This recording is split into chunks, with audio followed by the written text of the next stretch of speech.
오늘 이 시간 주시는 하나님의 말씀은 데살로니가 전서 5장 12절에서 18절까지 말씀입니다. 신약 성경 334면에 나와 있습니다. 이 계시된 하나님의 말씀을 제가 봉독하도록 하겠습니다. 형제들아, 우리가 너희에게 구하노니 너희 가운데서 수고하고 주 안에서 너희를 다스리며 구원하는 자들을 너희가 알고 그들의 역사로 말미암아 사랑 안에서 가장 귀히 여기며 너희끼리 화목하라. 또 형제들아, 너희를 권면하노니 게으른 자들을 권계하며 마음이 약한 자들을 격려하고 힘이 없는 자들을 붙들어주며 모든 사람에게 오래 참으라. 삼가 누가 누구에게든지 악으로 악을 갚지 말게 하고 서로 대하든지 모든 사람을 대하든지 항상 선을 따르라. 항상 기뻐하라. 쉬지 말고 기도하라. 범사에 감사하라. 이것이 그리스도 예수 안에서 너희를 향하신 하나님의 뜻이니라. 아멘. 여러분 반갑습니다. 오늘은 성령 강림 후 22번째 주일을 맞이하게 되었습니다. 다음 주일은 우리가 추수감사 주일로 이렇게 전국적으로 지키게 됩니다. 서로 이렇게 한번 인사하겠습니다. 범사에 감사하며 행복하게 삽시다. 범사에 감사하며 행복하게 삽시다. 축복하고 사랑합니다. 축복하고 사랑합니다. 여러분, 1789년 미국의 초대 대통령이었던 조지 워싱턴이 발표한 추수감사절의 선언문에 다음과 같은 구절이 있습니다. 전능하신 하나님의 섭리를 인식하고 그 뜻을 순종하며 그 은혜에 감사하는 것은 모든 사람의 의무이다. 나는 상하 양원의 요청에 따라서 미국 국민에게 이날을 정하여 진정한 감사와 기도 날이 되기를 바란다 라고 선언을 했습니다. 하나님께서는 사도 바울을 통해서 범사에 감사하며 살라고 말씀하십니다. 이 범사에 감사라는 이 말은 모든 상황에서 감사라는 그런 뜻입니다. 장로교를 세웠던 이 존 깔뱅은 하나님께서 당장 자신의 소원을 들어주지 않을 경우 하나님에 대해서 불평하며 투덜대면서 기도하는 사람들이 많다라고 했습니다. 이 바클레이는 우리가 만일 태양을 향해서 선다면은 그림자는 우리 뒤에 있을 것이고 만일 우리가 태양을 등진다면은 모든 그림자는 우리 앞에 있을 것입니다라고 말했습니다. 우리는 오늘 본문을 통해서 균형 잡힌 신앙생활이 어떤 것인가를 발견할 수 있습니다. 이 개인생활이나 가정생활 그리고 교회생활이나 사회생활도 균형 잡힌 이 생활일 때 우리는 행복할 수 있는 것입니다. 오늘 본문을 통해서 교회생활의 균형과 개인생활의 균형을 한번 살펴보면서 함께 은혜를 나누고자 합니다. 먼저 교회 생활의 균형은 오늘 본문 12절에서 15절에 나오고 있습니다. 여러분, 교회란 무엇입니까? 에클레시아, 즉 부름받은 사람들이 모이는 곳이 바로 교회인데 이 부름받은 다양한 사람들이 모이는 곳이 바로 교회입니다. 그래서 잘못하면은 균형이 깨어지기가 쉽습니다. 왜 그러냐? 직업도 다르고 연령도 다르고 성품도 다르고 교육 등등 각 각양의 다양한 사람들이 모여서 하나의 목적을 지향해가는 곳이 바로 교회입니다. 그래서 일치나 균형이 어렵게 되는 경우가 발생하게 되는 것입니다. 그래서 하나님께서는 사도 바울을 통하여 교회의 생활의 균형을 위한 교훈을 주셨던 것입니다. 첫 번째로 귀히 여기고 화목하라라고 오늘 본문 12절 13절에서 말씀하고 있습니다. 하나님께서는 사도 바울을 통하여 데살로니가 교회에 보낸 편지 속에서 귀히 여기라라고 말씀하신 그 대상이 누구냐? 바로 데살로니가 교회의 지도자였습니다. 12절에 보면은 너희 가운데서 수고하고 주 안에서 너희를 다스리며 구원하는 자들을 너희가 알고 라고 했습니다. 또 13절에서는 사랑 안에서 가장 귀히 여기며 라고 했습니다. 여러분, 오늘 이 본문 말씀을 좀 더 이해하기 쉽게 제가 표준 세번역으로 통해서 한번 읽도록 하겠습니다. 12절 13절. 형제자매 여러분, 우리는 여러분에게 부탁합니다. 여러분 가운데서 수고하며 주 안에서 여러분을 지도하고 훈계하는 이들을 알아보십시오. 이들이 하는 일을 생각해서 사랑으로 그들을 극진히 존경하십시오. 여러분은 서로 화목하게 지내십시오. 라고 말씀하고 있습니다. 여러분, 교회와 영혼 구원을 위하여 수고하고 다스리며 양육하는 지도자들을 알고 사랑 안에서 가장 귀히 여기시기를 바랍니다. 하나님께서 사랑하는 여러분, 사랑하게 되면은 어떻습니까? 귀하게 보이고 귀하게 여겨지게 되는 법입니다. 그리고 사랑은 모든 허물을 덮는 법인 것입니다. 이 성도들과 교회 지도자들, 지도자인 성직자들을 귀히 여길 수 있는 근거가 무엇이냐? 바로 주님의 사랑 안에서만 가능한 것입니다.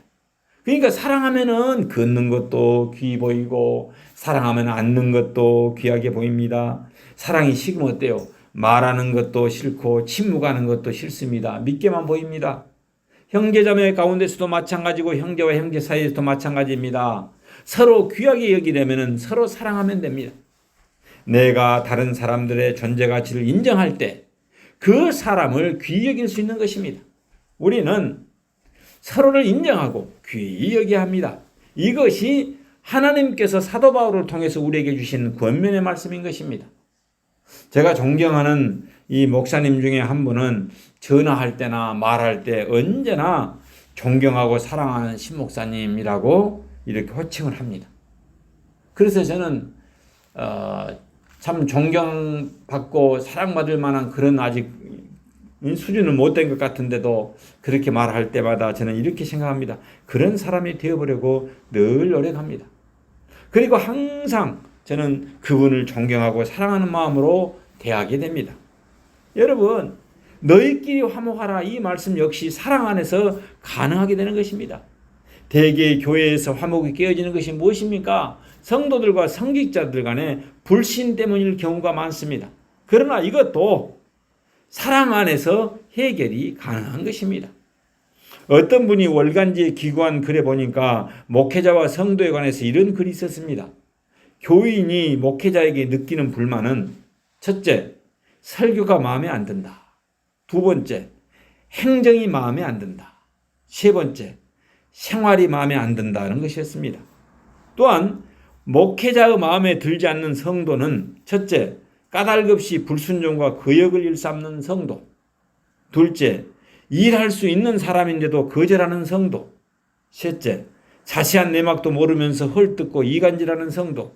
넷째, 은혜를 모르는 성도. 다섯째, 너무 나서서 휘젓고 돌아가는 성도 등이라고 이렇게 되어 있었습니다.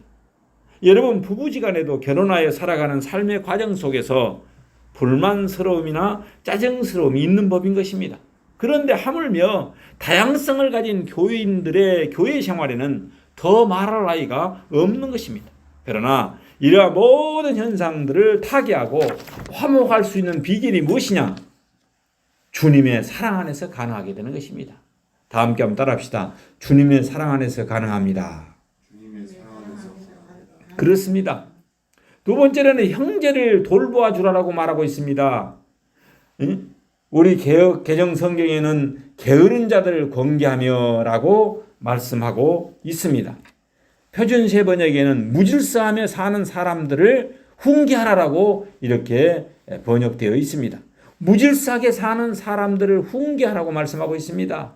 여기에서 권계한다는 것은 가만히 놔두지 말고 다스리라, 훈계하라는 뜻입니다. 그 이유가 무엇입니까? 무질서한 신앙생활이나 교회생활은 다른 사람들에게 그냥 전념되기 때문입니다.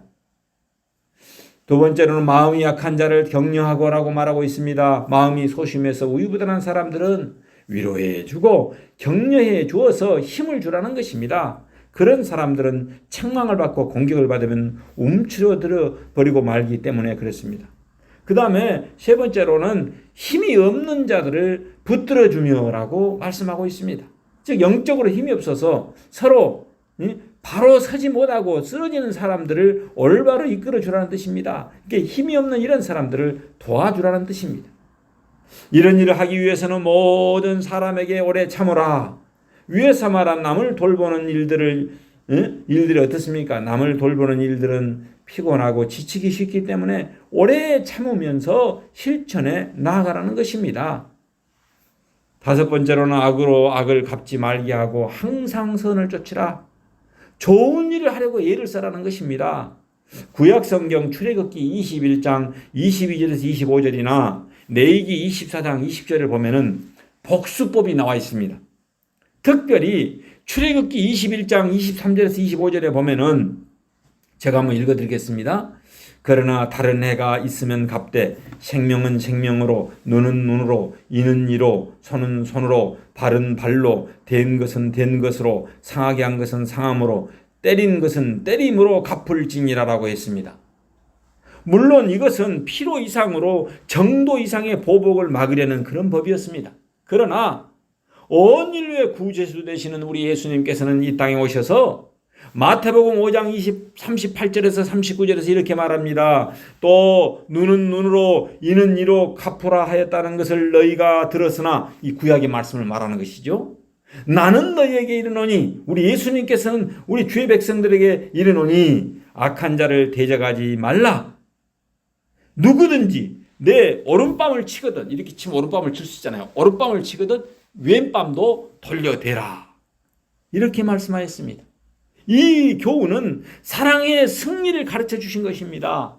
증오가 증오를 이기는 법이 없습니다. 질투나 이 복수가 상대를 이길 수 없습니다. 사랑은 이길 수 있다는 사랑의 위대한 정신, 위대한 능력을 가르쳐 주신 것입니다. 그래서 하나님께서는 사도 바울을 통하여 본문에서 이렇게 말씀하십니다. 삼가 누가 누구에게든지 악으로 악을 갚지 말게 하고 서로 대하든지 모든 사람을 대하든지 항상 선을 따르라 라고 말씀하신 것입니다. 하나님께서는 사도 바울을 통해서 로마서 12장 17절에서 21절에서 이렇게 말합니다. 아무에게도 악으로 악을 갚지 말고 모든 사람 앞에서 선한 일을 도모하라. 할 수 있거든 너희로서는 모든 사람, 원수까지 포함해서 모든 사람과 더불어 화목하라. 내 사랑하는 자들아, 내가 친히 원수를 갚지 말고 하나님의 진노하심에 맡기라. 기록되었을 때 원수 갚는 것이 내게 있으니 내가 갚으리라. 고 주께서 말씀하시느니라. 내 원수가 줄이거든 먹이고 목마르거든 마시게 하라. 그리함으로써 내가 숯불을 그 머리에 쌓아 놓으리라. 악에게 지지 말고 선으로 악을 이기라라고 했습니다. 특히 숯불을 그 머리 위에 쌓아 놓으리라는 이 말씀의 뜻이 무엇입니까? 그 사람의 마음이 사랑의 숯불에 뜨거워지고 녹아지리라는 것입니다. 오히려 그가 죄송하고 송구해서 얼굴이 뜨거워지리라라는 그런 것입니다. 여러분, 하나님의 사랑 안에서 모든 것이 아름다워지고 원만해지고 해결되는 것을 우리는 늘 기억해야만 합니다. 다음으로는 개인 신앙생활의 균형에 대해서 살펴보도록 하겠습니다. 오늘 16절에서 24절에까지 그 내용이 나와 있습니다. 항상 기뻐하라. 쉬지 말고 기도하라. 범사에 감사하라. 이는 그리스도 예수 안에서 너희를 향하신 하나님의 뜻이니라. 여러분, 이 말씀은 균형 잡힌 신앙생활이 어떤 것인가를 우리들에게 말씀해 주고 있습니다. 하나님께서 사랑하는 여러분, 자기 마음속에서 기쁨이 사라지면 어떻습니까? 기도하기가 어렵고 감사는 더 어려워집니다. 항상 쉬지 않고 기도하지 아니하면 기쁨이 사라지고 또 감사가 사라지고 맙니다. 감사하는 마음이 없어지면 어떻습니까? 기쁨도 없어지고 기도도 사라지고 말게 됩니다. 그래서 기쁨과 이 감사와 기도는 기쁨, 감사, 이 기도는 세 가지가 다 균형, 건전한 신앙의 균형이며 미덕인 것입니다. 이 세 가지는 항상 있어야 되는 것입니다. 어느 것도 하나도 빠져서는 안 되는 것입니다. 하나라도 빠지게 되면 어때요? 균형이 깨어져 버리게 되는 것입니다. 지금은 소천하시고 안 계십니다마는 순천 제일교회 이 목사님이셨던 박정식 목사님이 신방 예배를 인도하실 때 제가 들었던 내용입니다마는 여기에 나오는 항상 쉬지 말고 범사에는 같은 말을 반복해서 달리 표현한 것이라고 주의를 하면서 이 기쁨과 기도와 감사 이 세 가지는 모두가 다 중요한 것이라서 항상 쉬지 말고 범사에 기쁨과 기도와 감사가 있어야 된다고 말씀해 주신 것을 저는 잊어버릴 수가 없습니다. 그러면은 어떻게 항상 기뻐하며 살 수 있는 것입니까? 그것은 빌립보서 4장 4절에서 밝힌 대로 주 안에서 항상 기뻐하라. 주님 안에서 기뻐할 수 있다는 것입니다. 우리의 의지대로는 어느 정도 하다가 환경이나 여건이 안 되면 그냥 포기해버리고 맙니다. 주님 안에서 항상 기뻐하라. 내가 다시 말하노니 기뻐하라라고 말씀하고 있습니다. 주님 안에서 가능하다는 것입니다. 데살로니가전서 1장 6절에서 밝힌 대로 성령의 기쁨으로 말씀을 받아서 우리와 주를 본받는 자가 되었다라고 했습니다. 성령의 기쁨이 내게 임할 때 우리는 항상 기뻐할 수 있는 것입니다. 그러면 어떻게 쉬지 않고 기도할 수 있습니까? 이 말은 기도의 길이를 의미하는 것이 아닙니다. 황금의 잎, 골든 마우스로 일컬어지는 크리소스톰은 이 내용을 이렇게 설명했습니다. 환난 중에서도 기도하는 걸 말한다. 대부분 환난을 당하면 사람들이 기도를 멈춰버리는 경우들이 많잖아요. 왜 나에게 이런 고난을 주십니까? 라고 원망하기가 쉽고 그런데 크리스토스도 뭐라냐? 환난 중에서도 기도하는 것이 바로 무엇이냐? 쉬지 않고 기도하는 것이다 라고 말했습니다. 존 웨트는 이렇게 말했습니다. 언제나 기도하는 정신으로 사는 것이 바로 쉬지 않고 기도하는 것이다 라고 말하고 있습니다. 쉬지 않는 기도는 기도의 생활화를 의미하는 것입니다. 어떠한 경우에서라도 기도하는 것을 의미하는 것입니다. 기도는 하나님의 절대 능력과 권세를 확신함으로 드리는 것이기 때문에 모든 것을 모든 경우에 기도한다는 것은 곧 나의 신앙 고백이 되는 것입니다. 그래서 기도는 곧 간구이며 찬양이며 고백인 것입니다. 사무엘 선지자는 사무엘상 12장 23절에서 이렇게 말씀합니다. 나는 너희를 위하여 기도하기를 쉬는 죄를 여호와 앞에 결단코 범하지 아니하고 선하고 의로운 길을 너희에게 가르칠 것이라고 고백하는 위대한 하나님의 선지자였습니다. 여러분 어떻게 범사에 감사할 수 있겠습니까? 초기 교회 감독이었던 폴리갑은 하나님 저를 이처럼 의미 있고 중요한 시대에 태어나 살게 하심을 감사나이다라고 늘 기도했다고 합니다. 은혜의 바다에서 헤엄을 치면서 투덜대고 불평하는 사람이 있는가 하면은 환난과 시련 속에서도 감사하는 사람이 있습니다. 이 다니엘 기도에 지금 하고 있는데 그걸 보니까 참 환난 속에서도 어려움 속에서도 감사하는 사람들을 나와서 간증하는 걸 볼 때 너무나도 큰 감동을 받고 있습니다. 범사에 감사하는 것은 의의 태양이신 그리스도를 바라볼 때 우리는 가능하게 되는 것입니다. 그러나 인생의 어두운 그림자만 바라본다면 원망과 불평만 터져나오게 될 것입니다. 사도행전 5장 41절에 보면은 사도들은 그 이름을 위하여 능력을 받는 일에 합당한 자로 여기심을 기뻐하면서 공의 앞을 떠나니라 라고 했습니다. 불평과 원망을 일삼는 사람들은 늘 어때요? 그림자만을 바라보기 때문입니다. 그러나 감사하는 사람들은 늘 태양을 바라보기 때문입니다. 조건이 있을 때만 감사하는 것은 범사에 감사하는 것이 아닌 것입니다. 일이 잘 되고 성공할 때만 감사하는 것도 평안할 때만 감사하는 것도 범사에 감사하는 것이 아닙니다. 언제 어디서나 어떠한 상황 속에서도 드리는 감사가 바로 올바른 감사이며 범사에 드리는 감사인 것입니다. 범사에 감사하는 것은 신앙의 성숙도와 비례합니다. 아무리 어려운 일을 당했을지라도 그 어려움을 믿음으로 극복하고 거기서 하나님께 감사하는 신앙이 성숙한 신앙인 것입니다. 그래서 하박국의 감사의 고백이 성숙한 신앙인의 감사라고 많은 사람들이 긁고 이 본문을 암송하고 있는 것입니다. 하박국 3장 17절 18절 말씀. 비록 무화과나무가 무성하지 못하며 포도나무에 열매가 없으며 감람나무에 소출이 없으며 밭에 먹을 것이 없으며 우리의 양이 없으며 외양간에 소가 없을지라도 나는 여호와로 말미암아 즐거워하며 나의 구원의 하나님으로 말미암아 기뻐하리로다. 여러분, 살아계신 여호와 하나님, 구원을 해주신 예수 그리스도로 말미암아 기뻐하고 즐거워하는 삶이 되시기를 예수 이름으로 축원합니다. 사도 바울은 그가 처해 있던 어떠한 상황 속에서도 감사하는 그런 신앙이었습니다. 그는 옥중에서도 감사했습니다. 바다 풍랑 가운데서도 감사했습니다. 핍박과 죽음 가운데서도 감사했습니다. 하나님께서는 사도 바울을 통해서 우리에게 범사에 감사하라, 범사에 감사하라, 범사에 감사하라고 말씀하고 있습니다. 예수님께서는 누가복음 17장 11절 19절에서 이렇게 감사하는 삶을 말씀하고 있습니다. 10사람의 나병 환자가 길에서 예수님을 만나서 모두 다 고침을 받았습니다. 이제 건강을 확인하기 위해서 제사장에게로 가서 확인을 받아야 되는데 가는 도중에 자신들의 나병이 치료됐음을 발견했습니다. 그런데 9사람들은 다 저 갈 길로 가버렸습니다. 그 중에 한 사람인 사마리아 사람만이 감사하기 위해서 예수님을 찾아왔을 때 우리 예수님께서 이렇게 말합니다. 10사람이 다 깨끗함을 받지 아니하였느냐? 그 9은 어디 있느냐?